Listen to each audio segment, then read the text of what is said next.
initiate breakfast, dinners, seminars, so that discipling goes on.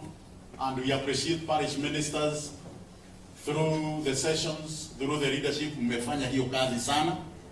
Like through the few slides there, I've visited, like when I was evaluating like this year, the year at the review, I had to visit over 36 parishes within East Africa through the invitation of our parish ministers. And after restructuring the powers za kuwa na congregation, haiko na director, iko na mchungaji. And so I appreciate that. That has been great milestones along the journey. We have also had time with where the clip ended on the mentorship through the rite of passage. We undertook an initiative where we were informed by research, and we realized without data we cannot be able to make good bargains out there without good data.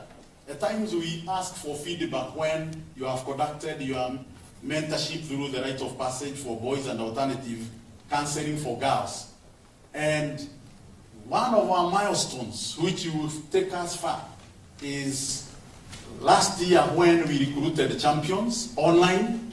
Then later, through even Google registrations, they came for a physical graduation meeting here in Nairobi West, and we had over 300. And that response, in fact, shook those who have had the ropes programs in another dimension. And we realized when we released our first manual for the boys' rite of passage, it had some 2-3 challenges on rights of voting. 2024 conference. As one key milestone, we have now the official PCA rite of passage for boys manual without any plagiarism, and also which is customized on our end. So make use of this, and our moderator announced it in the GAC in April. Later we followed by combining efforts with the Women's Guild, and now we have this one for a manual which helps the pastoral team, the minister, the elders, all those who are involved in that whole process. Because any rite of passage is not an event, it's a process. We begin early. The role of parents, guardians, the role of caregivers, the role of those who work with the mentors. This book summarizes for both boys and girls, and even makes good scientific direction on the empirical data. And at the end of the year, I'm a proud secretary to the department that this year we will be able to table in the General Assembly through Google or applying the modern technology. We were able to receive feedback that this year we managed to see over 7,000 boys who went through the rite of passage. The past years we have been recording only less than 1,000. This time through data. For girls, it came to around 3,000 within those datas. And over 2,000 gave their lives to Jesus Christ. That's data. And we can be able to bargain. So, moving forward, we will not allow ourselves, when you do something, even in the parishes, for milestones, whether small, even planting of trees. Why do we have PCMF having vice treasurers? Sio lazima ahesabu pesa. Aweza akahesabu miti ni mingapi mmepanda na inakuwa vipi. You put that in record. We want records. And as you noted in the clip, Kajiado proudly, through the able chaplain here, Reverend Dr. Muraya, who became a champion for climate change after our visit in Ghana in the month of July, they organized a major campaign as we marked 50 years for a tree planting campaign kwa msitu ya Ololua. Wakatafuta mahara kuna kipara. Tukapewa hiyo, tukapanda. Soon they are organizing another one. So we would love to tell us, moving forward, kindly, my brothers, as we celebrate the milestones, which now will be given more strength by at least 2 parishes here for citation, whatever you do, put it in record. Some of the other data on milestones will be in the GA reports. As we have noted now, there is great improvement in reporting. And a part of the milestones will be reflected in the pages of life as we meet on Saturday, as we sum up now the PCMF pages of life volume 1, which will be available on Saturday. Having said so, I have now the due honor. We do a citation of more milestones through particular parishes. One, St. Andrews, they'll do a citation here. Then we also have Mutero, where we know the history of PCMF. We started with St. Andrews, then the constitutional movement, even of coming up with the first constitution, which you found our father holding in the morning, the patron. We always give an applause to St. Andrews for those initial stages. So they will not do the whole part, but through their chair and their team, they will do that part. Then we have Motero, citations there. Then with that, we call it a bit of milestones. Maybe even as I sit lastly, we have other parishes which have done very well. Some reports are with us, but since in volume 1 we have those who are able to give their report, we will do still volume 2, volume 3 moving forward. So St. Andrews, with the permission of the programmer, waweza wakaja. We have the able chair. Tulikuwa tumemsubiri, najua saa zingine anakuwa kazini. And like today they had to start with their breakfast in the morning. So he has the opportunity. Then after that we cite Mutero.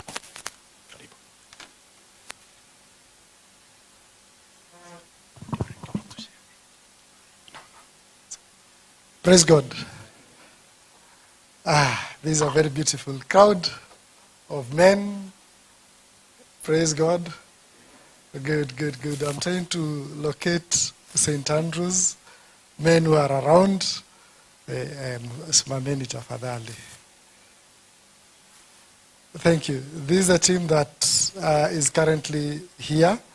It's a young team. I have the vice chair, Brother Paul Mwangi, the secretary, Brother Joshua Chege, and our treasurer, Mr. Jeremiah Kamira.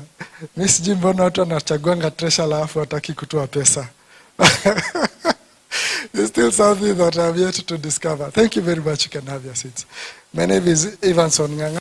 I love Christ as my personal savior. And in this season and this time, he has found it in me that I should lead a team that I actually don't feel worthy to be a leader to.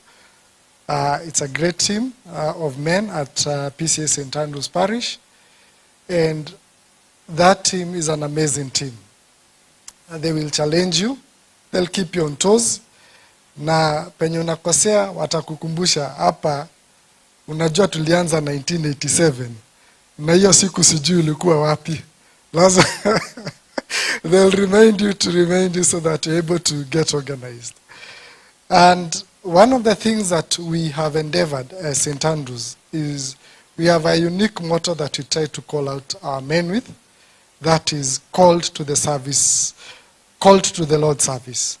And that goes together with the main theme of PCMF on Romans 12:11. So these are themes that we have found working for us as a parish, where we are calling out men, because we are keen on taking leadership at every other ministry in our parish. So during the formation or reconstitution of committees, as PCMF of St. Andrews, we usually endeavor to send at least a man in every other ministry, so that at least we don't say that we didn't have a representation as men. We are trying to do all what we can to take leadership role in that parish. Our journey, as I've mentioned, started in 1987, and we'll keep hearing this more often than that. The very Reverend, the late Dr. John Gatu, called together with Professor Samuel Kefisho, called 6 men in 1986 and told them we have a resolution that was passed in 1973 at the GA, which has never been implemented, on the formation of men ministry. And they were advised to do something. And one of the pioneers, our pioneer secretary, Elder Solomon Gasheshe, was here in the morning, and they were able to start us off as a parish. And interestingly, at that time, they also had to come up with a constitution, as Bona Director has alluded to, and thanks a lot for sharing your minute or two with us. And that was done in 1994. That was when the first constitution, which was adopted by the head office, was done by the parish of St. Andrews. In 1999, as the head office was forming up the department of PCMF, setting up a steering committee specifically to have matters to do with the PCMF being handled separately, we were privileged to have the first chair of that steering committee, Mr. Walter Mukoria, late, being a founding chair, and again, Elder Solomon found himself also in that committee. So far, we've had very, very key activities that we undertake. One is Court Renowned, our church father, 23rd GA moderator, Reverend Thegu Mutai, mentions it severally. The monthly fellowship, which we do on every week. So you have a weekly fellowship. Every Thursday of the week, we always meet between 6 a.m. to 7 a.m. Every week, you come to St. Andrews, you'll find men worshiping and praying between 6 a.m. and 7 a.m. Even when COVID came, we found a way of meeting on Zoom. So currently, because we realize we have an audience that is very keen on following up on Zoom, we meet times in a month physically and 2 times the other side virtually. And let me tell you what it has done, because I think we need to pull out men.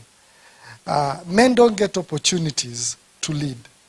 So what we do is that those fellowships, we pull men who are not or don't want to be visible. And we tell them you'll be the service leader on this week. And that has allowed men to come out and take leadership role. The other thing is the person to speak. Yes, we invite ministers. Yes, we invite guests. And we are privileged at times we get international guests. But we also reach out to men and tell them, prepare sermonette to deliver during that week's fellowship. Men don't get an opportunity to speak to others. And it's important men, even if it is 10 people who show up, build those 10 people.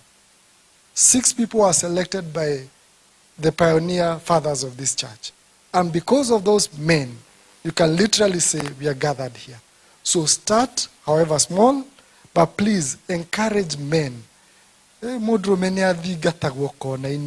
know, wacha mwanaume asikia kwa pahali anaweza ongea, ashare, and that has also allowed us to be one of the pioneer parishes to take up the Man Enough program. This Man Enough program, you'll understand that came into place in 2010. And by 2014, as St. Andrews Parish, we had actually requested the session to allow us to have it. And that has been a transformational journey for most men in church. To be sincere, men need a safe space to speak out their issues. Mwanaume anaweza kuwa na kufa na kitu kama kazi ipatikani na uko hapo na unaweza kumsaidia. Best case scenario, amefunza mtoto amekosa place ya kwenda attachment. Men will not call far, but when you're sharing in a safe space, somebody will tell you, I'm struggling with this. I'm struggling with that. And you get to share. And these challenges at times they come in and it crushes a man. When you see a man down, and that's why I like what Reverend Kanye was doing the late, is men are not in addiction by choice. They don't go to addiction by choice. It's because the first person to bring a man down, it's a fellow man. The man that you expect to be the one that is supporting you is the one ukienda kumwambia sina kazi, I can't be able to provide for my family. Kitu ya kwanza anakuuliza, wewe ni mwanaume aina gani? Modo aje si nuraire mukayu. You don't know how to proceed on that because you wanted assistance and somebody has asked you, any mwanaume aina gani? You can't provide for your family. Why did you start a family? You can't. So those safe spaces allow us now to connect spiritually. And that spiritual connection is different because we are in the presence of the Lord. And that speaks volume to you and the other person. So mine is to plead with you. Think of regular meetings as you do that. Importantly, think of how you can collaborate with other ministries. As St. Andrew's Parish, we have decided that we are not competing as men with any other ministry. Yet to seek to compete, it is to complement. So Sunday School Week, VBS Week, men of St. Andrews provide fruits for the children that will come there.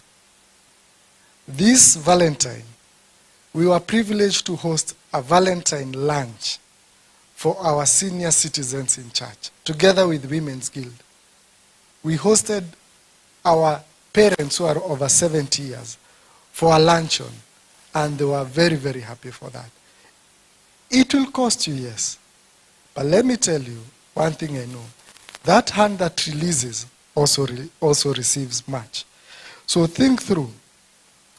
Our newest kid on the block in one of the activities that we're actually undertaking is cutting birthday cakes. I don't know how many men here remember their birthdays. Nani anakumbuka birthday yake? I see there are few. Nani wanakumbukanga birthday yake hapa? Wenye wako nyumbani wenye wanakumbuka birthday yake. Ama unaambiangwa, by the way, Jane, it was your birthday yesterday. So because we know that men are forgotten, every month we cut a cake. During our weekly fellowship, we are cutting a cake celebrating men birthdays. And those things, ni vile wanaume watakangi kuongea. There are small things which matter. Soft issues that bring men to church. Think about them as you think about what you can do for men in your parishes. Every year we have a family fun day. Family fun day in St. Andrew's Parish means that one Sunday is dedicated for families to come and bounce in castle over December. So as a rule, every district in our parish must produce a goat. Tunachinjanga mbuzi kuanzia 10 na ngapi, treasurer? 15 goats. We do 15 goats every December. And every district must give a goat. And what we have realized is that even the parish focus is on, we're having Christmas and we need men to give us goats. And it is something that you just build slowly. You cannot maybe perhaps start with 15, you can start with 1 or 2, but it's something that will allow you to start somewhere. Our rite of passage is one that has been there for quite a while. As you'll know that this rite of passage, the head office here started it in the year 2001. And after that, it started being pushed to the presbyteries. So head office was not able to run it as closely as it would have wanted. They sought assistance from Milimani Presbytery. Milimani Presbytery took it over. Then there was Milimani North and South. It was left in Milimani North, principally with St. Andrews. And that is when you realize that in 2015, St. Andrews now started going alone as a parish. And to date, we have over 500 young men. We have transitioned through this. And we thank you for the materials that have been introduced now. It has been a challenge. But let me request us, because at times as men, we find a way of advising each other. The people you call to speak to these young men as they transition, it's very, very key. Because the feedback we receive from parents is, I had gone somewhere, I brought my second son here, and I'm seeing a difference. It's not us. It's the process that before you're allowed to stand and speak to this young man, they will always remember the person you choose to stand and speak to those young men. Let them be the best. And do it without wanting to appear as if you want to be the one. As chair of that parish, I have chosen that I will not participate so that I don't appear to be dominant. The committee also does not participate so that you don't appear to be dominant. Even when you're not qualified, you want to participate because you're a committee member. Take the best that the Lord will lead you. We have a home, and that will be my last one. Our children's home. Since 2000, we have had that home. Let me say it's called Hawa because the donor of the land is Hana Wajiro.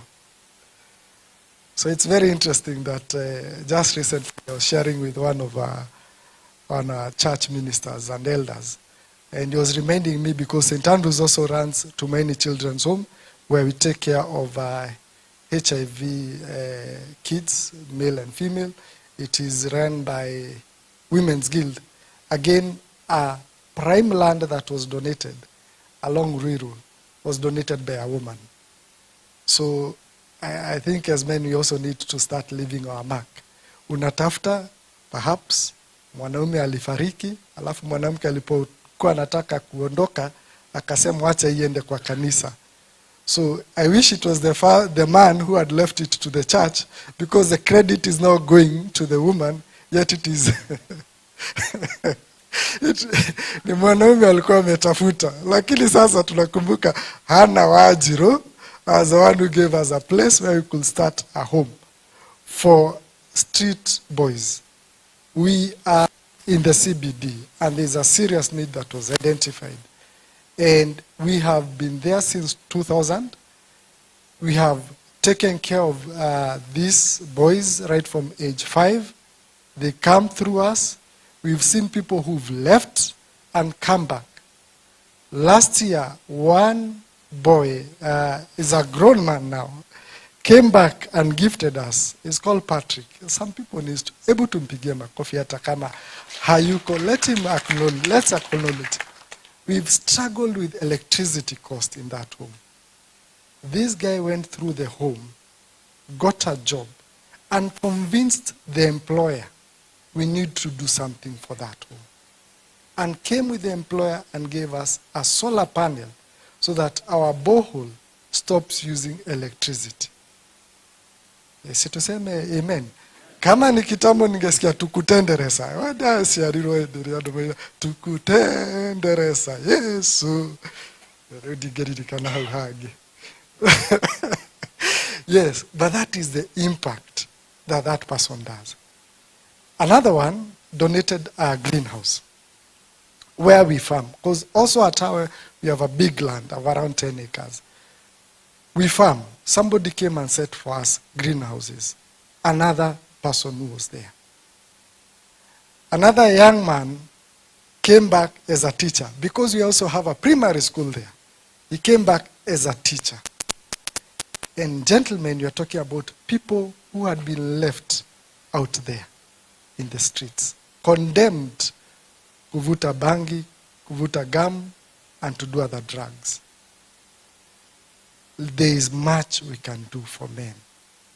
And it's a God-given responsibility that you must take up and ensure that don't laugh at a man. Pick that man's hand, walk with them, and do it for the glory and honor of God, not for your own glory. And our God in heaven will surely reward each of us, will be pleased with what we do, with the little or the much that he has given us, because we'll only be doing that because he has enabled us and entrusted us at this moment in time. God bless you, and may God do great things in your life.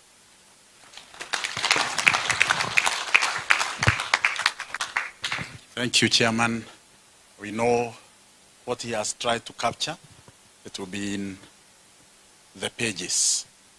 Allow me to say, within the journey of the milestones, when we try to dig deeper from where St. Andrews were coming from and what they have also done, added to what you have also done, we would like later more volumes to be created. Whether we would agree even to the presbytery level, we bring them, then we will be able to handle them. Motero in Karen Parish has another deeper part, because we noted the very Reverend Dr. John Gato, having had that as his home congregation, is where we found the very first registers, the very first badges, and very Reverend Dr. John Gato, we found he is member number 1 in those registers. And the register was your name as a member, then your spouse, then your profession.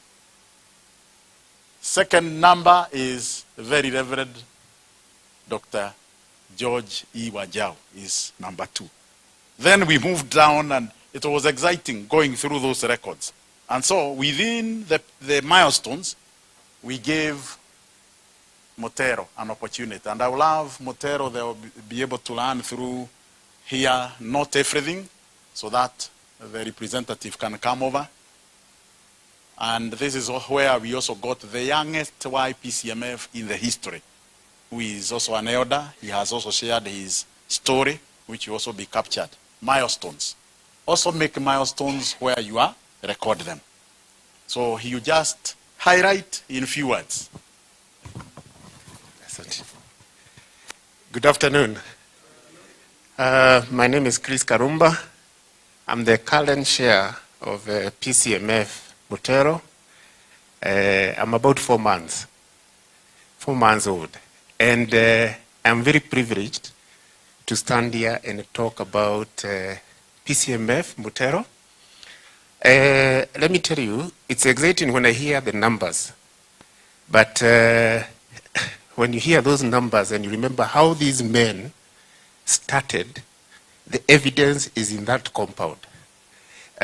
Since it seems what St. Andrews has done is quite similar with what we are doing, I just want to highlight 4 things that are quite exciting, because when we found that men need a certain push, we found very small things. They're usually under your nose, but you're not aware of them.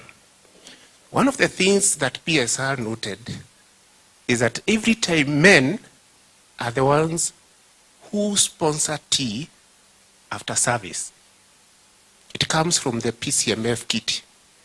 But when we line up to have that tea, you find men don't take tea. What happens? The man goes to the car to wait, or the man goes and walks, while the rest of the family follows him home. So there was a peculiar thing there. We realized, unlike women, when you come out of church, men are not talking. So we needed to do something. So one of the things we did, we separated the areas of tea. And then men were put on their own. For your information, the kids are very interesting. The kids also would come to that line.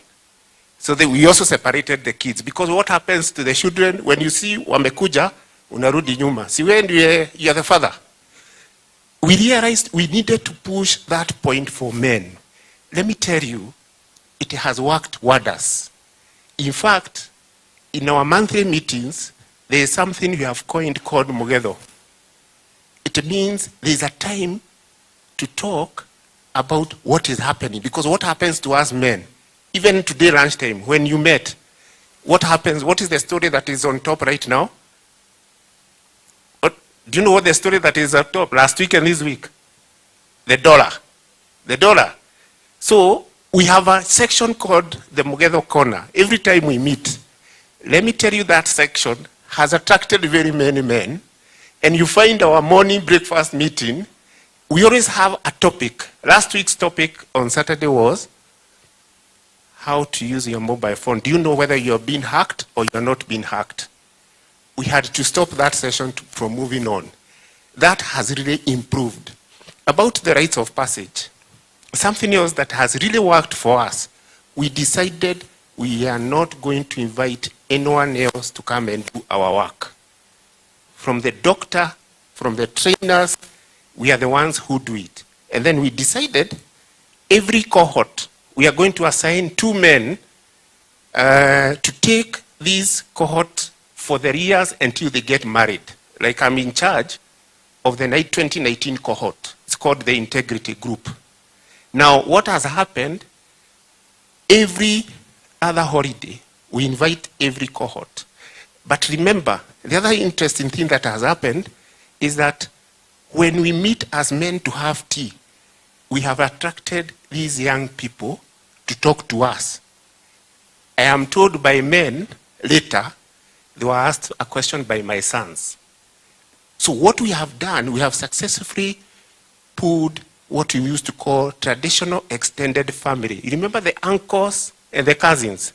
We have successfully pulled it to church, such we are finding our sons now comfortable to talk to other men because we have succeeded. We decided we are not going to commercialize ROP. It is us. And one of the topics that is very popular, which in every ROP has done very well, is social media and technology. In 2021, we saved a boy who had been recruited by a gang in the US. And this guy, and he had been made the administrator of that WhatsApp group. That boy was headed to suicide. So when we gave that talk, we were able to rescue that boy. Now, this topic has become, or rather the ROP has become very popular such that girls from our church, when they are getting married, they have decided that boy, if he is not from our church, he needs to see PCMF. So we create time to have lunch with this boy. Let me tell you, normally those lunches would take 2 hours. But we have found every boy who is brought is taking 6 hours. Because this boy knows nothing. He's not even prepared for marriage. So we have integrated ourselves also with the girls. So we are finding a movement as we try and promote the boy child. And it has become so popular. We are having the youngest 23-year-old. And I'm actually, at this point, I want to say I'm with my vice secretary, Alex, who is there. You can see his age. We are he's quite vibrant. As we speak, he is heading quite some youth who have agreed. And it's all a rebirth from the first generation, the Reverend Dr. Gato's generation. I think we're in the 4th, 5th generation now. So these are some of the things we are doing. I didn't want to take so much time. But what we have found is that as soon you find where to tap the behavior of men, you are attracting them, you're making them become useful. And as we speak right now, we have also found that because of the vibrancy and also the growth, we have found that we have identified an area in Sagana and found that, between Thika and almost Nyeri, there is no retreat area there. So maybe next year, if I come again in the conference, I will have told you we have completed our resort in Sagana. We will get you a place to come and pray and go for conferences on behalf, or rather sponsored by Motero Men. So asanteni sana, and my pleasure to be here. Thank you.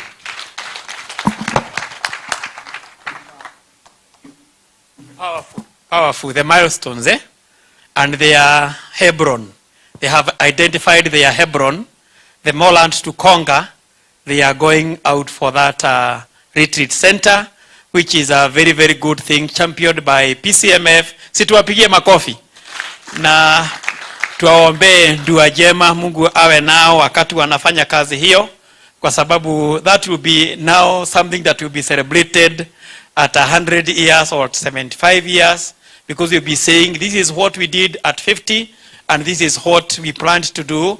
And I pray that all of us, that is just a congregation, not even a parish, but if, as many parishes as we have, presbyteries, if we would have some things that we are eyeing forward to do, we can shake this country and do great things for God. So we thank God for those milestones, and I hope we are following, because one of the issues that we need to learn from one another is what are others doing that we can also do to make and improve our fellowships at home. Because sisi wa Presbyterian wakati mwingine, our leadership is very, very, very, it changes within every 3 years. But when we are able to make something which is progressive, that even an office that comes can run with it, I think that is the best thing that we can have, so that we can be consistent. It is not about when I am there, and when I'm not there, whatever I was doing is forgotten. We look for something that is consistent. One of the key things that our director is keen on, and we've been talking about it in our boards, board meetings, is about reporting, and you have heard him saying so, because since we started like now the Rite of Passage, we have never had clear data, clear information on what is happening. And we want to challenge us, our parishes, because we have representatives from all parishes, that it is important to look at where we have come from. As we are talking about the pages of life, as we celebrate the milestones that we have made, can we go and do some data analysis from year one when we started the Rite of Passage? This is the number of boys that we are able to get through the Rite of Passage. And up to today, we can say we have, like we have heard from St. Andrews, they are talking about 500. You can say from your parish, for those 10 years that you have been doing the Rite of Passage, how many young men can you brag of? Can you identify that you have taken through the Rite of Passage? With that, who can you trace among those that you have gone through the Rite of Passage? I don't know whether we can have alumni of the Rite of Passage, and we have the Rikas that we have. In which Rika? One of them maybe has excelled through academics. He's a career person now. How can we be able to bring those children back so that when we have those rites of passage, we can use one of our own? Hello? We do some like it's a system that is plowing back to us, so that we don't go looking for people out there, but we have our people that we have made and grown that can support our programs.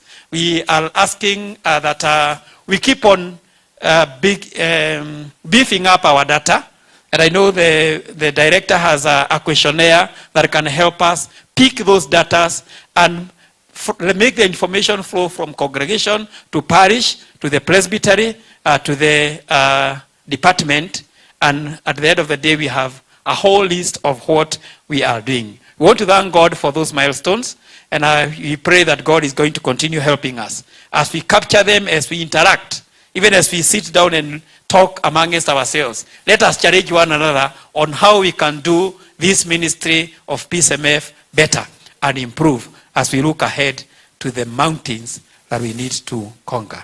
Bwana Director, karibu.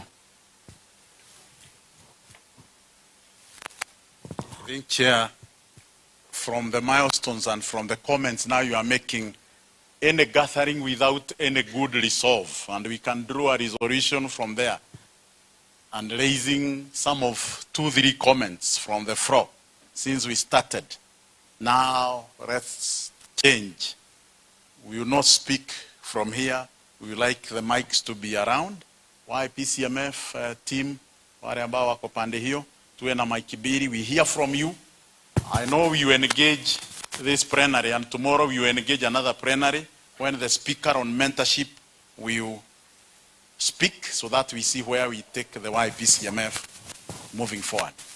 You have a comment, you have an input, so that out of this about our milestones and how we can trade minds. We are realizing the journey of PCMF is the initiative St. Andrews undertook, another initiative in another parish. Even today, there are parishes doing some key programs very well, but it's still concealed within their confines. Like where we have Kitengera, they have their morning breakfast every month, a well-known breakfast, which does very well. Another day I go to Githunguri, I find another men breakfast. Very organized, articulate, very focused, very strategic, and it has grown men not only even in the Presbyterian domain. Even the AICs are coming, even the Wakorino wanakuja. Meaning, men need that safe space. Now, the floor is open to Changie. And out of the contributions, we can draw a recommendation which can form a resolution way forward. Good.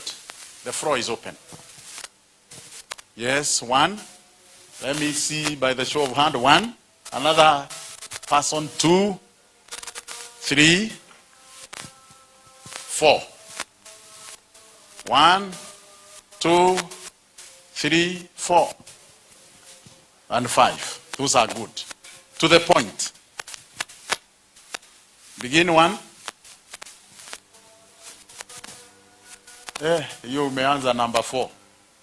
Umeanza ile ya nyuma, umeanza 5. Who was number 1? Was around here. Number 1? Hapa, simama. Kuwa umesimama. Then number 2 was there. Number 3. Then we had Reverend George. 5 pare. Sasa umewaona. My names are Josephat Kinyajuru Awero from Gatodo, Daruo Parish. I thank very much St. Andrew and the motel because they have helped us a lot. I think we are going to copy some of the things and we and do them when we go to the church. Another thing I was asking about the book of writing of passage. I think you have got some in the bookshop. And how much is it? 500. You respond. You respond. 2 was here. Yes, here. Then 3 there. Yes, good afternoon. Yeah, naitwa Washira, kwetu ni Nanyuki. I really do not know what God is doing with our church and our church programs, because we have realized that our church has very enticing, very popular programs, but it is non-Presbyterians that are benefiting from them. We have a very progressive rite of passage program from our parish, but when we are taking data and when we are telling boys to stand, then we find 75% of those that have come for that program, and people that are so proud and so passionate about our program, are non-Presbyterians. And we wonder, alio aithe wito mutoraga iheshia nyuko. Secondly, just a week ago, we had a couples dinner organized by men themselves and funded by men. But you know the couples that came from Gospel Outreach, from Full Gospel, from PEFA, Akorino, nyinyi mlikaa na wake zenu. I don't know what is happening. Okay. Please. Okay. Hiyo ni huko. Labda wengine wataleta another context. 3, we note, we hear chairman. Hiyo ni kiongozi, ni lazima roho yake ilie. Akiona wanaume wamewaandalia karamu, walipe dhao moja, anakuta wakwake hawalipi, ni wengine wamelipa. Hapa number 3 here, then 4 Reverend George, then 5 there. Bwana asifiwe. Kwa majina naitwa Mtembea Isaya, nimeokoka. Yesu Kristo ni Bwana Mwokozi wa maisha yangu. Nataka kusema ya kwamba kuchangia pamoja na yale ambayo yamenenwa na St. Andrews na the church from Motelo. I want to say that from Nakuru West we have a program for mentorship for our church school children. We wear our uniform quarterly, we go there, teach our children, eat together with them and make fun with them. Pia tuko na program ambayo hii imekuwa narrowed down to the congregation level. We have a rehab center ambayo tunaiseti mahali panaitwa Bahati, ambapo tunataka kuweka, because of the drugs and substance, tunataka kuweka a rehab mahali pale, because it being sponsored by the PCMF. And last week but one we had a very successful fundraise ambayo tuweza kuchanga pesa mzuri kumalizia huo mlandi ili tukaweke vijana wetu pale. Pia we have gone another level. Sisi nimesikia the Motero wakisema ROP. We are in another level. It is the ropes. Right of passage with experience. We have gone another level. Wetu huwa tunawapeleka mahali wanalala msituni, tunatembea almost 40 kilometers with them, then tunawatoa hapo tunawapeleka mahali ambapo watafunga the right of passage. So we have a journey with our children and we are proud of that. Pia we have what we call visitations to our members. We normally make a program, we visit our own and young in their homes, and we are proud of that. God bless you so much. Okay, as you stand, I can see where we are going. Yes, sir. Do you see these reports when a parish remains with their own report? Uko. Bila kutuma, hata bila kutuma, even engaging with the other parishes within that presbytery, we lost when we restructured without also bringing in some dynamics of how can we engage and trade minds. In fact, this leader, the way he is speaking passionately, kuna kitu inafanyika kule, na ni lazima nikiseme. Ni ile zeal na passion.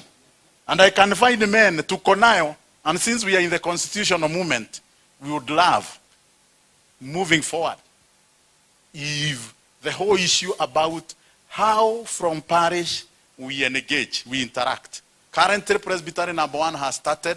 We have Reverend Gakuya, where leaders parishes have to come under a chaplain, and they are exchanging minds, so that wasipoteze hiyo joto. Boiling, mboero pamoja. Si ukiweka one sweet potato ina sufuria, iboero ikiwa peke yake haiwezi ikadance vizuri. Weka sweet potato zingine mudance pamoja. Good. We will make a resolution in that direction. Simon. Our Reverend Maura. Thank you. First of all, is to appreciate that this conference, it has been a conference with a difference. Maybe it's because we are celebrating the 50 years. And I would urge that maybe going forward, we have such an engagement within the conference. When we hear the pages of life that have emanated from when the PCMF started, these are issues that we should be engaging with in each and every parish, so that even as we move forth, we do not have programs which are not synchronized. If we did synchronize them all, it would help us so that we be able now to be doing what is being done in Turkana is also being done in Peketoni. What is being done in Tanzania is also being done in Kajiado. It would help us. And Brother Director, maybe through what has happened as we commemorate and celebrate the 50 years, it would be wise if we had something that is being done all over. Number 2, as we engage with the regional conferences, could it be maybe one of the items that will be coming within the regional conferences, so that even the people, because as we are here, not many people did come. But when we have something that is going to go even to the regions, maybe we'll be able to reach out to many people and we can have an impact. Because honestly speaking, the 50 years that we have gone through, A lot has been done. But we have not chronicled whatever has been happening. We have not put it down. But maybe when we go to the regions, we'll be in a position to do that and maybe impact greatly within our parishes. Thank you.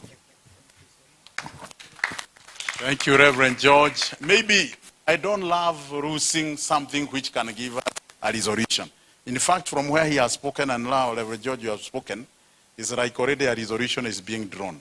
Would you craft that to be a resolution for PCMF in this August House 2024 so that we see how we do what we call a harmonized way of understanding these celebrations moving forward so that we exchange the value of even the regional conferences.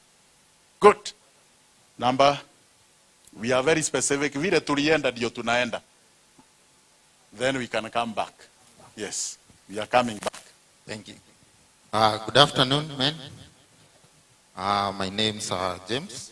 I'm from Nairobi Central. Mine is to congratulate the committee and you and your team on a director for organizing this international conference. For us men, we come together, we reason together as we celebrate our achievements and as we look the way forward to our future. So I will be very brief. So mine is for the YPCMF. In our parishes, we normally have a YPCMF, but sometimes it becomes a challenge because in our constitution of the PCMF, we don't have a straight structure for guiding the PCMF for their programs and the structure. So we'll love if we can incorporate in the PCMF, at least even we have leadership in YPCMF, whereby there is a lot of inconsistency. For example, when one chairman is very vibrant in helping the YPCMF, because YPCMF is the future. So if we don't mentor and show and have a proper structure in YPCMF, we might get lost. Even some, to bring them back, you have to have programs to entice them so that they come. So we come up with a structure, we incorporate it to the PCMF, even in the constitution, so that when a chairman leaves, another one comes, there is continuity and consistency in programs.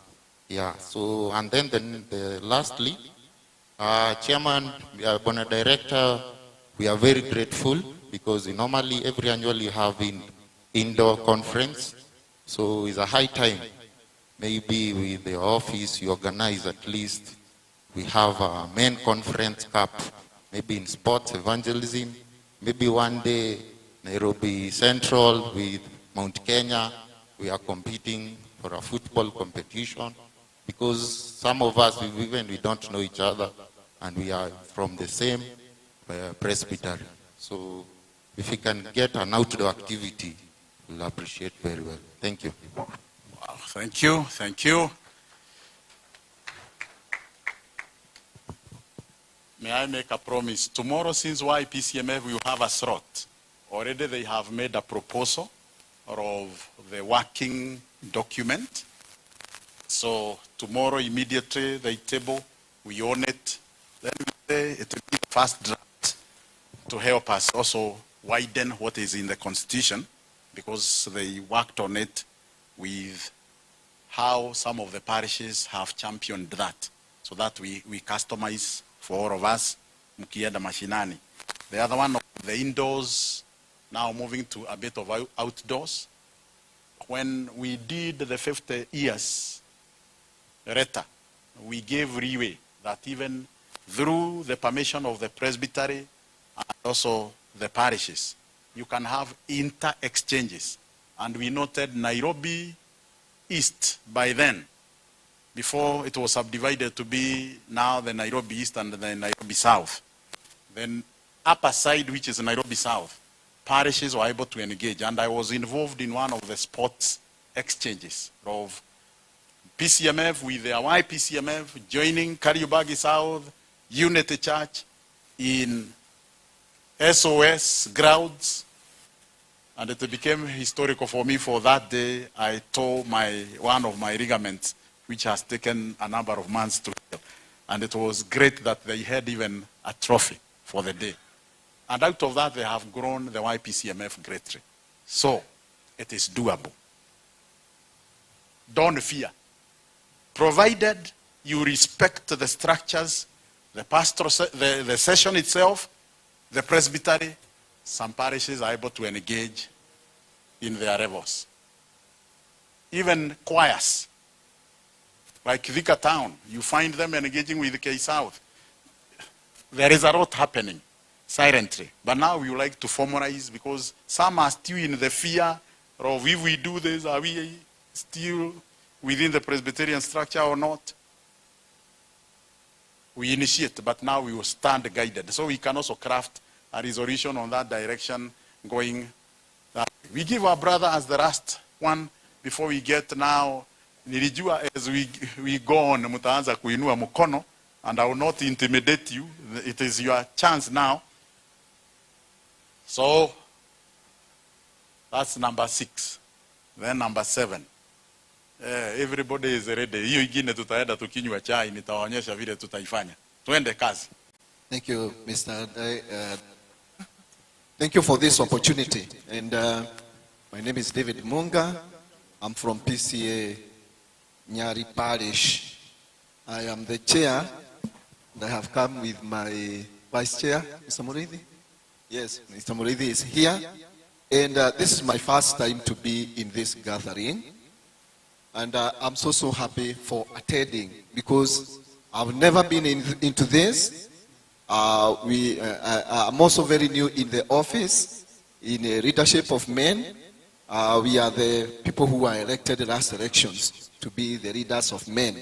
And I will thank my parish for sponsoring me to come to this, because I've seen there is a lot that will involve leadership going forward. Allow me also, Mr. Director, to say this, that nimesikia kuna kama kosa kidogo, lakini ni mwalimu wangu. Sijui wasomi watasema namna gani. Mwalimu wangu aliniambia ni makosa sana kusema my names are when you stand in front of people. Si kurekebishana ni vizuri. Niliambiwa ni makosa sana, huwezi kusema my names are.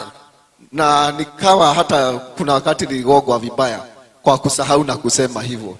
You can only say my names are if you are using alias.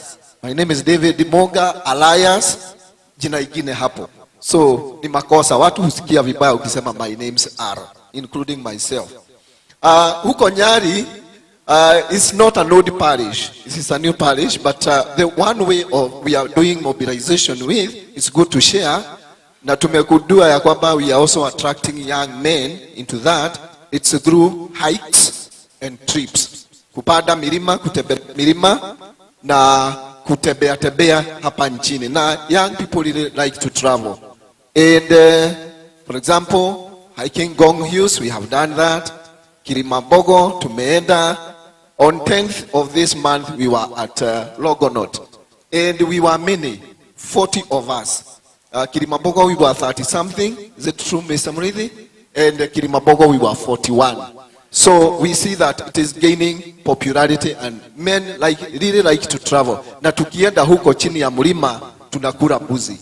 Na tunapata wakati wa kuogea pamoja na kupass tumambo tuzuri kwa everybody, including our young people. You could also try that. It works. The other thing, Bwana Director, this one, it is good that you hear. Mr. Director, hii sitasema kama husikizi. This one of ropes. 2022, we had 12 boys. How do you tulipitisha kwa ropes? 12. Lakini 2023, tukagundua tunataka wengi. Na tukasema, tukashindwa ni kwa nini hatukupata wengi. That was the first time. Now the second time. Tukajiuliza tutatumia mbinu gani. Tulipoandaa, kuna watu walikuja na wakatuambia wazi, including some members of PCMF.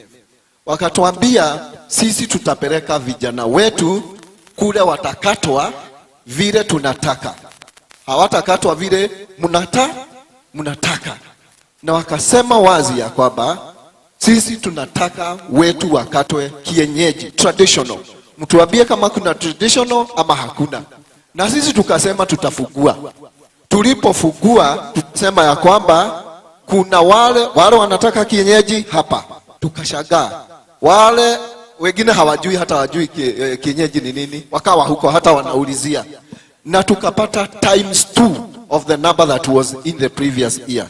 So tukasema ya kwamba kwa nini tufungie na sisi wengine wetu tulikatwa hiyo kienyeji na hatuna pembe.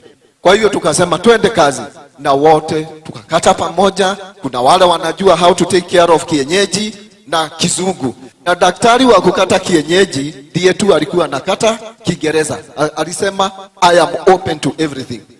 Jaribuni hiyo, mtaona vijana wengi watakuja, hata wengine walitoka makanisa mengine, na tukawa hata na Wajaruo wakakuja kukatwa. Hawa hawajui kizungu ama hawajui kienyeji. Sasa jaribuni hivyo na the number will increase. And we had a very good time with those boys. Thank you very much. Haya. Tunapata. Do you know, number one, and I want to stand here as your director to say our role as PCMF is not the surgical operation. Our role is mentorship. And this is where we miss it.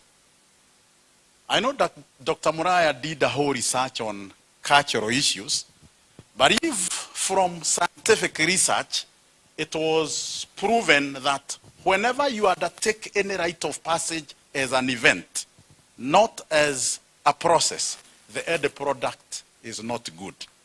Meaning, if we handle anybody who comes to our camp by prioritizing something just to add the numbers, I would tell you kindly, moving forward, our role is mentorship. And we will begin right from church school, coming all the way slowly, even with the parents, with a lot of great, and I remember some of the recommendations Dr. Muraya made in his research. I usually follow. They were very critical even on how we engage with culture. For culture is also dynamic. I will have to say this. You made a good attempt, and they came in big numbers. But are you obeying the phases of any rite of passage where we do separation, transition, then incorporation? What does that mean? Pre-initiation, initiation, post-initiation. When you respect the three phases, even those who were circumcised for boys when they were toddlers, you still handle them. For the rite of passage is not only the physical marker, it's also about the richness in mind, in the heart. We get the holistic journey. And in fact, this is what we are hammering the drums. These manuals, they have approached the rites of passage respecting those processes, such that hatutagombania wale wao wanasema tuingie kienyeji ama tuingie gani, tutasema ours is a journey, is a whole school, so that even matters of incarceration you can handle them correctly. Haitakuwa na vita.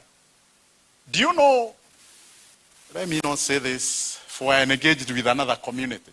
The Kamba community, they do it when they are toddlers.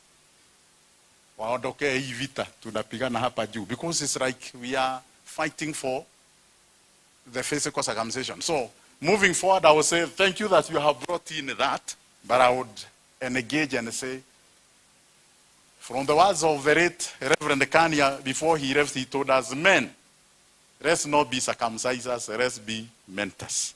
So that even matters of incarceration, you handle them. Matters of, do you know even some of our cultural orientations have richness in what they carry? And Dr. Muraya had put that in his research. Yet how we engage all that within the journey is what we miss, because we target an event. Hit and run. Hit and Do you know in corporation, like PCA Umoja, where Reverend Jige comes, after that rite of passage, they go for 4 years. Intentional, progressive mentorship. Every holiday they have to come, and they are accountable. And they don't mind a lot talking about the style nilikatwa. Si hapa kuna wazee walikatwa wakati wa maji ya asubuhi. By then there was not the way to go through numbness. Si ndio watu wengine wanasemezana, utajua mimi si kwenda maji ya waache hayo mambo. Let me come here moving forward, because I know there are others who would like to debate, and that's why we said men need a safe space where we can speak up these things. Kama vile ndugu yetu ameongea. And we cannot reprimand him by saying it was, by then they were trying to see how can we do it best. There is a way when you do even evangelism through what we call peaceful assimilation. Pole pole. Then out of that, then you educate, and at the end, your end goal itaonekana. Sasa nitaongeza wawili, nikiongeza hao wawili, mmoja pande hii kuna unasikia joto. Hata karibu usikie mori imepada. Kwa Kiswahili unasikia pande hii, one, simama, then my brother tayari ameshika mic. Tuendelee, 1, then we go 2. Ngojea, aanze. Ameshika mic. Thank you very much, Mr. Director. My name is David Muriuki. I come from Tiririka Parish, Tiririka Presbytery, where I serve in the Tiririka Parish as the chairman. I've come with my treasurer, Mr. Jeremy, over there. He's our treasurer in that parish. I'm very happy that the church has taken a step to harmonize lessons that are being taught in the rite of passage. I will say that in my parish, where I have 8 congregations, some of the congregations, like 4 congregations, we are facing a problem with what we call the Borishia Shiama. And unfortunately, is that some of the people who are advancing, because the Borishia Shiama, they also have this rite of passage. And some of the people who advance the narrative of the Borishia, the Kiama rite of passage, they are also part of the PCMF. So it becomes a problem now because of the kind of a tug of war with these men. And at times they want to paint a picture like our initiation is not as per se Irualiama. And we have a lot of fights over there. I had a man from Gatondo. I know we are facing the same problem because we are almost in the same locality.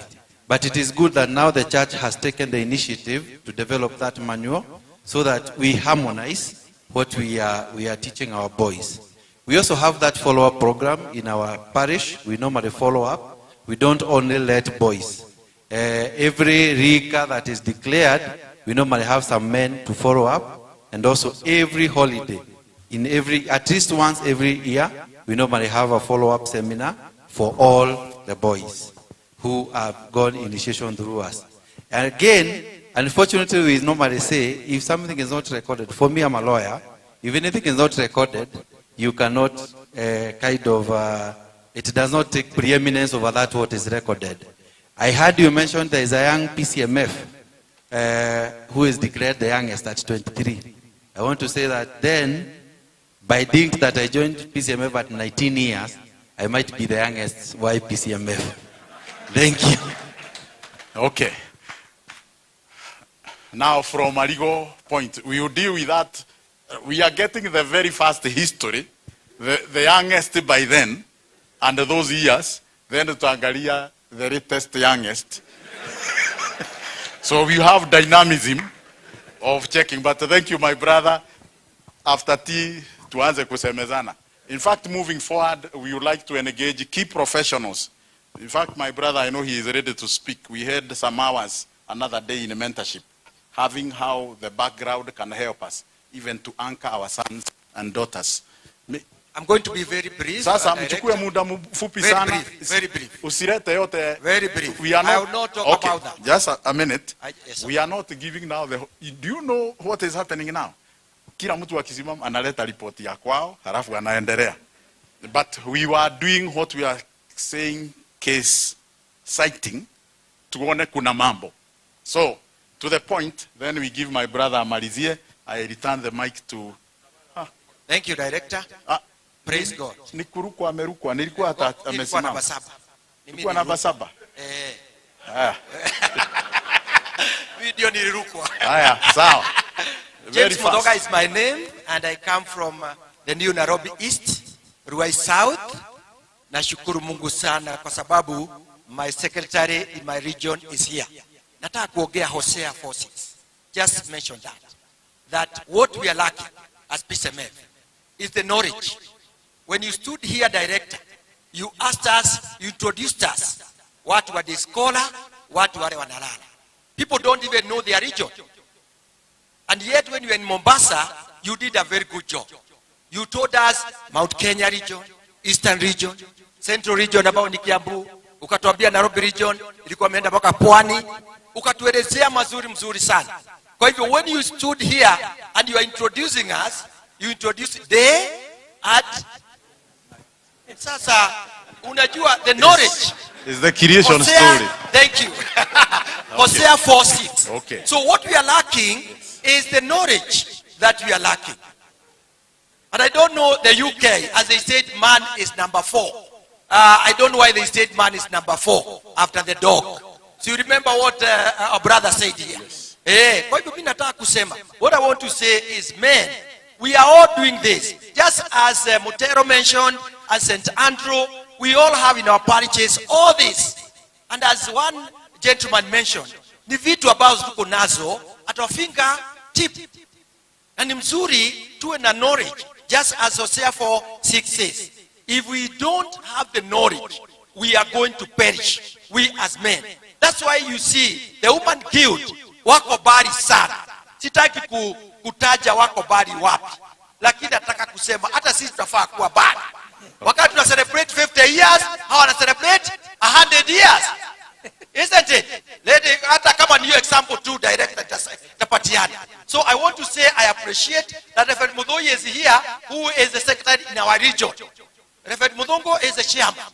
Mimi nadhani kama nakumbuka vile mlichaguana. Ngoja tuambiwe our leaders, so that when we are giving these reports, tuwe na a certain lineage ambayo tunapatiana report. Not like the way we did when we did the rite of passage and we were sitting in a certain group where it was captured that in our parish tulikuwa circumcise 1,000 when we only had 120. Director is Hosea 4:6. If we lack the knowledge, Director. Okay. Hosea 4:6. Hosea 4:6. If we don't have that knowledge, yes, I'm telling you, keep on repeating rite of passage. Okay.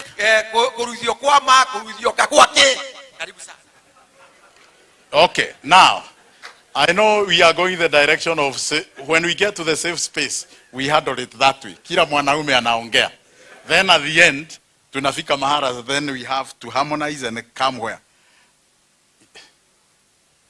I know I used a strategy in the morning because I noted kuna watu watafrot. So I used the creation way. There was day and night. So na zote hata wale wa day wako kwa night. But we have had you, my brother. We perish because of lack of. And if we don't accept God's knowledge, God will also reject us as his priests. So we need to build that capacity. Whether to the point. Then Thank you very much. I'm happy and I'm feeling good. My name is Dan Kangiraiga from Joro Parish. Joro Parish. I want to say that men, PCMF, men, they love very much to be together. And they love to talk together when there are no other people. Because I have learned that we have all a common problem. Most men have the same common problem. Thank you. So, last time, we had something they called a bonfire because of Valentine. And you know what? Men came, they enjoy outside. And they like it very much. The other time, we had our children who were in our nursery, in our school, and now they are doctors, others are professors, and they came to monitor the young ones. And that was very interesting. Last and not least, we had one day that was it was back to school Sunday. And the back to school Sunday, all PCMF and our women wore their skirts, the others wore their short trousers, kinyasa, na tie, and we all looked like school children in the whole church. And that was very interesting. Children were very, very, very encouraged, and they enjoyed it. Thank you very much. God bless. Okay. Now, hapo sijasema tuendelee, tuje pande hii. Yes. Kwanza nitamkabidhi, nilikuwa nimeona, lakini hapa nimeona. Allow me to say this. As we open up, this session was for us. Do you know, since we came, this is group dynamics. And group dynamics time requires you storm, you norm, you form, then you perform. And I'm realizing this. Already I'm creating a safe space. Do you know even men cry well when they are alone? Read where David cried. Women and children walikuwa kamatwa wameenda. Wanaume wakilia mpaka mwisho. Ile ya mwisho. If in your parish, you have not adopted time when men can be together. The writer of literature, Chinua Achebe, says, if a fellow kinsman invites you for a meal, or even a moonlight dinner, wakati mwezi umetokezea, umechomoza, it does not mean you cannot afford to enjoy the moon ukipata dinner kwako. It's for you to come together and engage, even over a cup of tea. PCMF and the men, let's not engage at a level where we are so mean even to ourselves. We can share notes. Saturday I was in Nanyuki. Hawa walichija fahari, Abu, and they honored the champions. And they were there. Let's adopt these social times together. Then we bring the aspect of knowledge. We should not gather without a good message. TMS is taking us that direction. So, 1 minute then, our elder there, 1 minute then, tuwe na kuna mmoja kule nyuma. Sasa nitafanyaje? Sasa mdhoi shika hii. Moderate for me. 1, 2, and 3. Okay, thank you, Director and Moderator. My name is Harun Gikera, Chairman, PCMF, Baraka Parish in Kajiado Presbytery. And I also want to say that it's also my first time to attend such international conference for PCMF. And I've learned a lot, and I know there is a lot more to learn in the days that are remaining. And I want to thank the organizers and even those who have done the presentations today. I also want to say that, like it has been said, a lot of the programs that have been presented to us today, I think most of the parishes are also running the similar programs. But I think where the disconnect is from the time that we disconnected or did away with the presbyterial structure in the PCA, and then we left everything at the parish. So we find that each one of us at the parish levels are doing their own things, but the linkage between the parish and the presbytery and the national, even though the director is there and is very effective and doing a good job, so the communication top down is coming. But again, I think there is a lot that is happening at the bottom that it's not going up.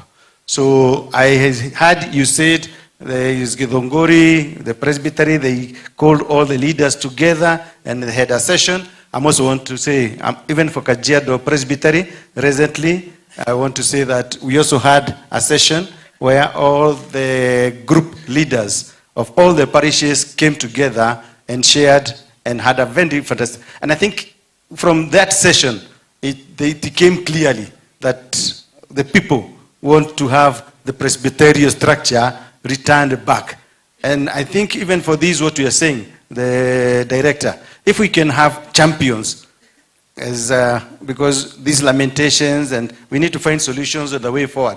If we can have champions, if it is something like YPCMF, there is a champion of that will be able to communicate and liaise with all the parishes and all the presbyteries.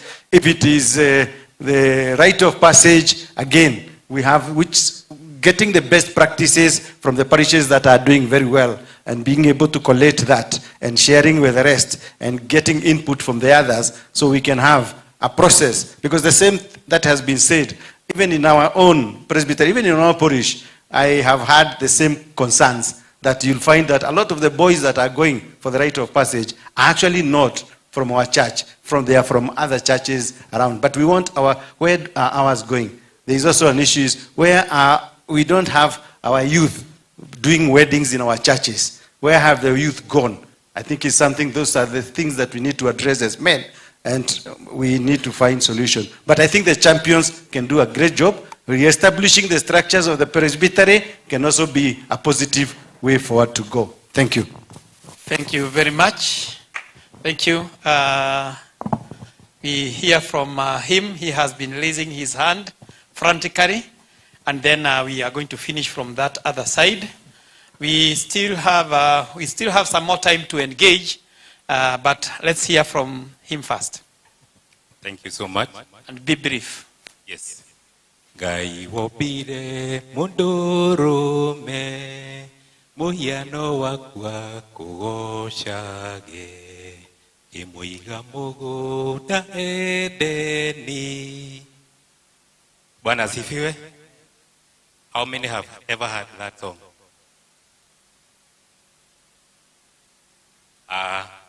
My name is Gashoka Chege. Nimetoka Thika Town Church. Na we are the one who have produced that song. Na ningeomba ama ninge challenge other parishes that kila mtu akona sauti anaweza fanya nini? Anaweza imba. Na kwa hivyo mkirudi kwa parishes zenu ni vizuri mwanze PCMF choirs. Ndio muweze hata kuhubiri hata kwa nyimbo. Kwa sababu nyimbo huwa zinahubiri sana na watu wamekuja wengi sana kwa Mungu katika parish zetu. People have come to the Lord because of that song and because of the other songs that we have done. We have done 6 songs. Na ningeomba hata mtu support. If you have a phone, you can go to the phone, go to the YouTube, uangalie PCEA Thika Town Church, Thika Town Choir, you like it, na usubscribe. Na ndio tuweze kushikiriana. Kwa sababu last year we had a theme, ilikuwa Hebrews 10:24. Ila ilikuwa inasema you motivate one another. Thank you so much. Thank you so much. And among the choirs that we are going to have on Saturday, Thika Town Choir for PCMF, and they are going to do their presentation. Thank you so much. Finally, pale mwisho ndio tuweze. Mzee mgani? Sidi aliaza? Oh. Hello, Aya, by public demand, Praise God. Baba utatufungia. Yes. Praise God. My name is Joseph Ngai from Thika West Parish. I am the secretary of the parish. Mine is 1-1. We are talking about, we can call it a boy child, or we are talking about men. It is of concern that we are just about to do our commissioning sometimes in June. And we are having some problems with men who have been quite stuck on one stage. That is the batch. This one being, this guy have not done a wedding. And the issue of the wedding is coming from other sources. Some challenges are coming from other quarters. You find that this guy, mzee amekuwa na watoto, the children are now the YPCMF. These children are almost getting their coat and they're getting their tie, such that he's left up or he's just there. It also goes to the church during the Holy Communion. You find that the wife is communicant. The children have come so far and they have become communicant. Lakini mzee bado wako pale. It's a challenge when you tell him about PCMF and also when you are trying to recruit other PCM. They are telling you, na bona fulani fulani yako hivi na hivi. Bona hamwangalii hivi. So I would request that you look at our constitution and maybe if you can rectify that. Thank you so much.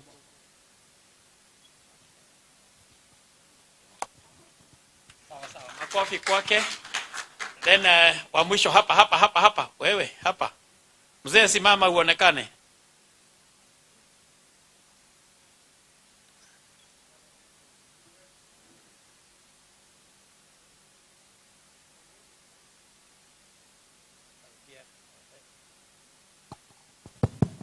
Hello, I'm Jambo Wote.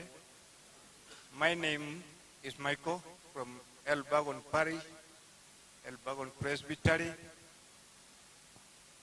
Elbagon Center Church, Central Church. What I want to say, this is a very wonderful day. And this is a very wonderful seminar and conference. We have never met again here in Nairobi. Or else, I don't know. But this is my first day to come here. Praise God. What I want to say, hii mambo tunaongea ni mambo muhimu sana. Kwa sababu wanaume, Isaya alisema, let's come together. First Isaiah. Let's come to reason together. Na hii mambo tunaongea habari ya mwanaume, tunarudi nyuma katika miaka ya 39. I was a very young man. It's about 1 year. Na hiyo ni story nasema. About circumcision.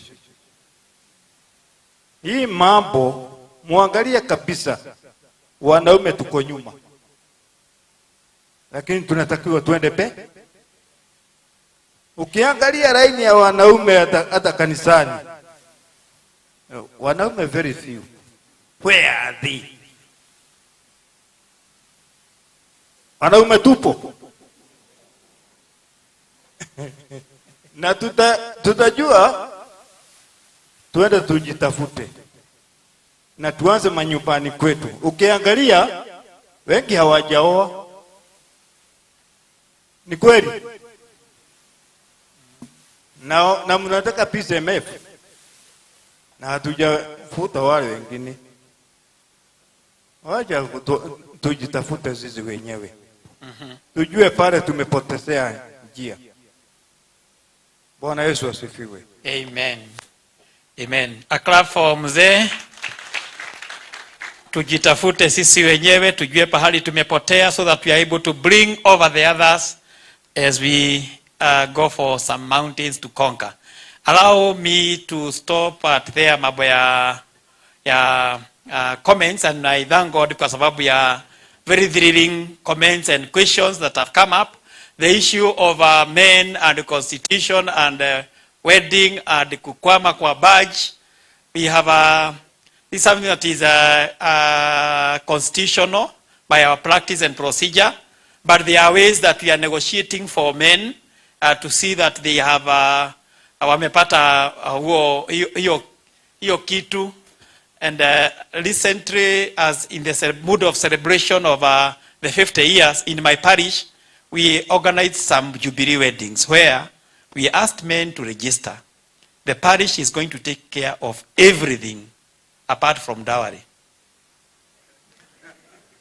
And we had, because the previous year we had, I think we had like, during commissioning we had very few men, and we said we are not going to do a commissioning with less than 10, 20 men.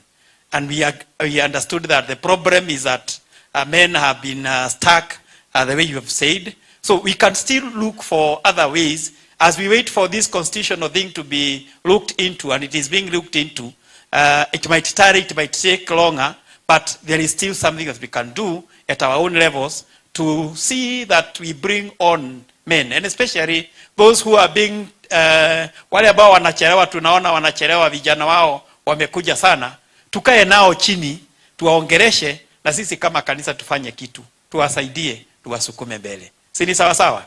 So that is something that we can do. We have talked and engaged on issues, and there is what Mr. Kimani has said about, and many of us have said about the groups. And from when the groups were devolved, there have been issues. And because we are in a constitutional movement, the PNPs are being revised. We still have an opportunity because we are heading to the General Assembly. Can we request the director through his board, as he crafts resolutions for the PCMF, that this conference resolves or requests that we request the General Assembly to allow the groups to be lifted from parish level at least to the presbyterial level, so that we can have engagements from the presbyteries. Because even when we write reports for parishes, the reports are forwarded to the General Assembly by the presbytery. So can we get that as a resolution? We request that among his resolutions in the General Assembly for the Department of the PCMF, that he crafts that as one of our agreement, and we pray, urge that the church agrees to that, so that we can have some harmony in doing that. And I think, Bwana Director, you have the blessings of these men, so that we can see whether we can have that devolution. Sasa ikiwa sio devolution nini nini? Whatever needs to be done is done, so that we move from, at least from parish to the presbytery level. But as you have heard, in our presbytery and in Kidhunguri presbytery, we have already started engaging the groups, because we have seen, but let me say, last year we had a moderatorial visit across our parishes with the presbytery office. And we realized when we went to Mashinani, when we asked for people to comment and talk, they are saying, Kumani group usianinirore. And we asked, who finished the groups? And we thought there, in some very interior, people thought the groups have been scrapped. So we thought it is very important for us to bring all the group leaders together, and we start encouraging them to have some activities together as a presbytery, and we are eyeing every group that we are going to have an activity in 1 year. At least PCMF wakuwe na activity yao, Women's Guild, Church School, a brigade, at least so that people can benchmark with others. Wale wanafikiria groups ziliisha, wanakuta haya, kumbe zinaendeleaga kwenu. Hello? So when we pull them to the presbytery, I think we are going to alleviate that problem, and we shall be well. I think we have some announcements that we need to make. One, tomorrow we are going to have Holy Communion here. We were contemplating to going to Nairobi West Church, but the numbers can allow us to have the Holy Communion here. So that's what we have just agreed, and therefore the elders from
especially from Nairobi region, we have encouraged men to come in large numbers so that we celebrate together. So we are targeting to be having not less than 500 men at St. Andrews on Saturday.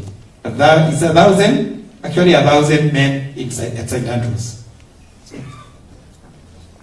Hospitality, tupate mtu wa kuombea kikombe cha chai na utuambie kama kiko tayari ama kama kiko.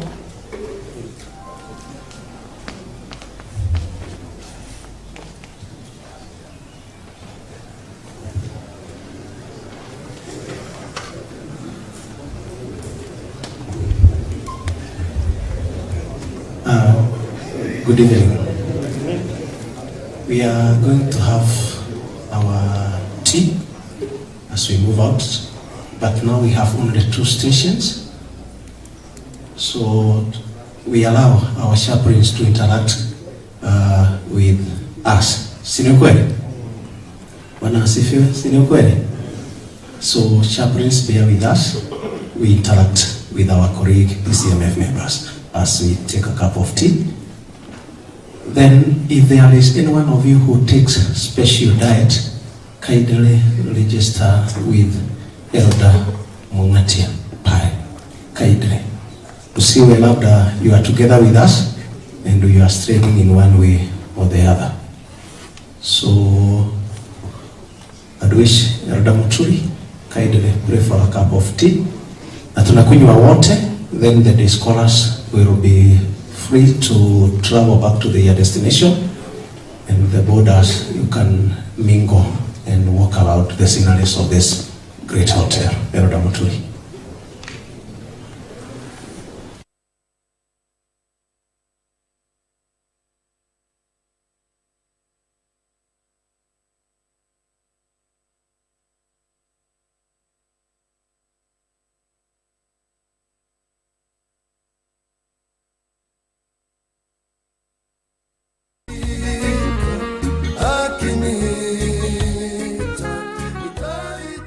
Welcome to the PCMF International Leaders Conference year 2024, a great year, a leap year, here in Nairobi Mirere Hotel. This will be attended by leaders from Gretre, Kenya, leaders from Uganda, Tanzania, and even the mission diaspora team from UK and US, and our other Pan-African partners from Zambia and hopefully from South Africa. We are guided by the theme taken from Joshua 13:1. Joshua, you are growing old, but still there is more land to conquer. Meaning from our clarion motto as men ministry or PCMF, guided by Romans 12:11, never be lacking in zeal, but keep the spiritual fervor serving the Lord, is an encouragement to carry on with the call to service. Note, those who are coming as boarders, they will be reporting on date 21st from the afternoon, and those who be day participants, they will be coming on 22nd. And our climax will be held in PCEA St. Andrew's Church, Mirimani North, as we mark the PCMF at 50 and beyond celebrations and acknowledgements with a key part on graduation of the Transformed Men series cohort 2. And this will be graced by the moderator of the 23rd General Assembly, the Right Reverend Thegu Mutahi. Welcome. Asanteni sana. Nitafanya